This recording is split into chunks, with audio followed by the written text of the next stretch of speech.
Hello student, आज हम पढ़ेंगे भाज्य संख्याओं के बारे में। जैसे कि आप जानते ही होंगे कि संख्याओं के प्रकार में से लगातार हम पिछले वीडियो में हमने विषम तथा सम संख्या, प्राकृत संख्या, पूर्ण संख्या या पूर्णांक संख्या और परिमेय संख्याओं के बारे में पढ़ा था क्लास 9th के टॉपिक के बेसिस से, या फिर कह सकते हैं कि किसी भी क्लास के बेसिक से यदि देखा जाए तो संख्याओं के प्रकारों के बारे में जानकारी आपको होनी चाहिए। इसी प्रकार से संख्याओं के जो प्रकारों में से आपका आज है पांचवा प्रकार। कौन सा प्रकार? पांचवा प्रकार।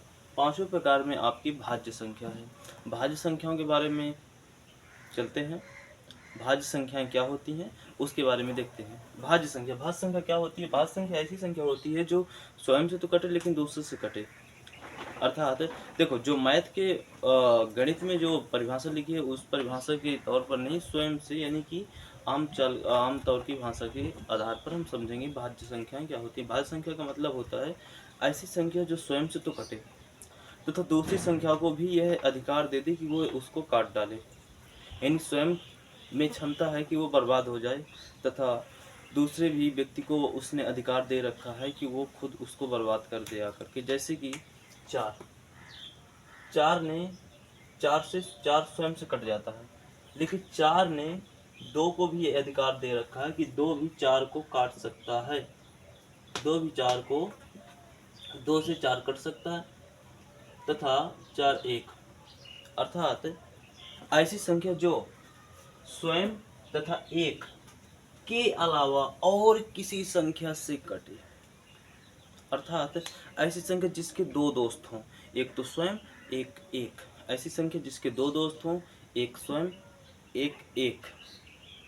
इसके अलावा यदि और कोई उसका दुश्मन हो जो उसको काट सकता है तो इसका मतलब कि वो भाज्य संख्या होगी। जैसे कि हमने देखा चार में स्वयं से कट रही है, नहीं पता चल रहा कि भाज्य की नहीं है। एक से भी कट रही है, अभी भी कंफर्म नहीं हुआ है। अब हम देखेंगे कि ये स्वयं से तथा एक से तो इसका भाग चला जाएगा, लेकिन क्या ये और इनके अलावा और किसी संख्या से कट रही है? तो हमने देखा कि दो, यानी कि चार ने अपने बारे में जितनी भी कमजोरियां थी वो दो को बता दिया है। तो एक के अलावा और स्वयं के अलावा एक संख्या है जो दो है, जो चार को काट सकती है।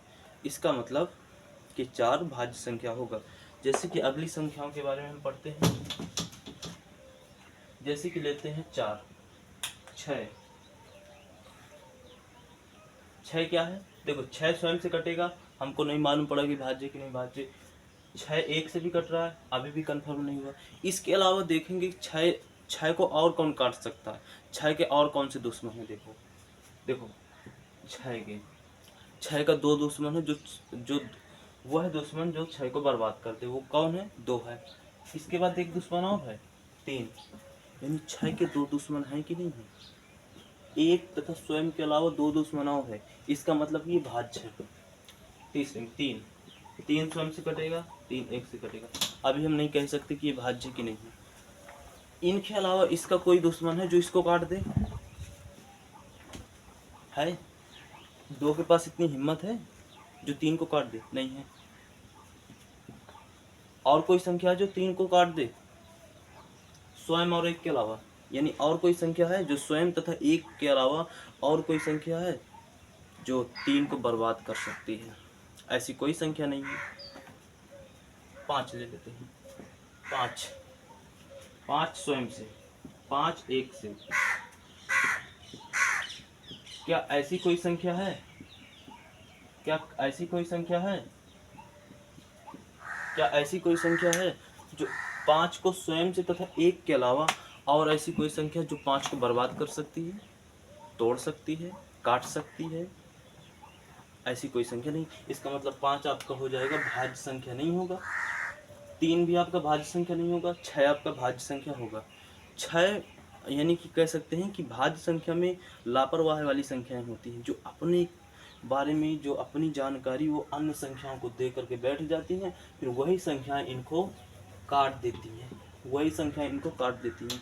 उन्हें कहते हैं हम भाज्य संख्या। तो भाज्य संख्याओं के बारे में जैसे कि चार, देखो अभी हम नहीं कह सकते कि चार एक भाज्य संख्या है, नहीं कह सकते ना, नहीं कह सकते। देखो चार भी कितना लापरवाह है, इसने अनेक संख्याओं को तो नहीं दी है जानकारी अपने बारे में, लेकिन गुप्त जानकारी एक व्यक्ति को दे दिया है इसने, वो है 2। 2 ने इसको बर्बाद कर दिया। 4 यानी लापरवाह है कि नहीं है, तो यानी कि ये भाज्य संख्या होगी। तो भाज्य संख्याओं के बारे में आपको जानकारी हो गई होगी। आगे चलते हैं।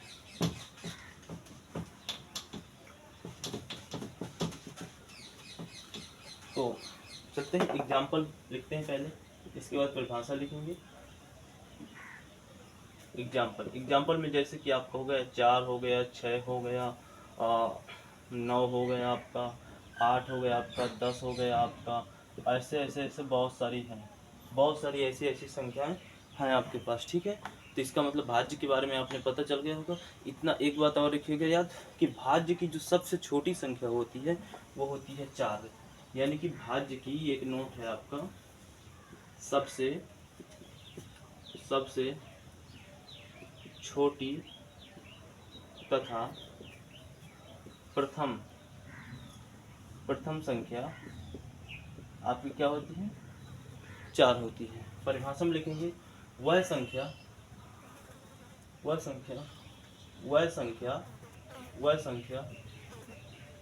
जो अपने तथा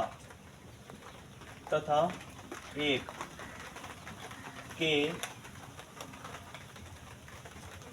अलावा, अपने तथा एक के अलावा अन्य किसी संख्या से पूर्ण क्या हो? पूर्ण विभाजित। क्या हो? पूर्ण विभाजित हो। क्या हो? पूर्ण विभाजित हो। याद रखना, हमने यहाँ पर मात्र विभाजन शब्द का यूज नहीं किया, हमने पूर्ण विभाजन शब्द का यूज किया है। विभाजन शब्द का परिभाषा में क्यों नहीं यूज किया हमने, और पूर्ण विभाजन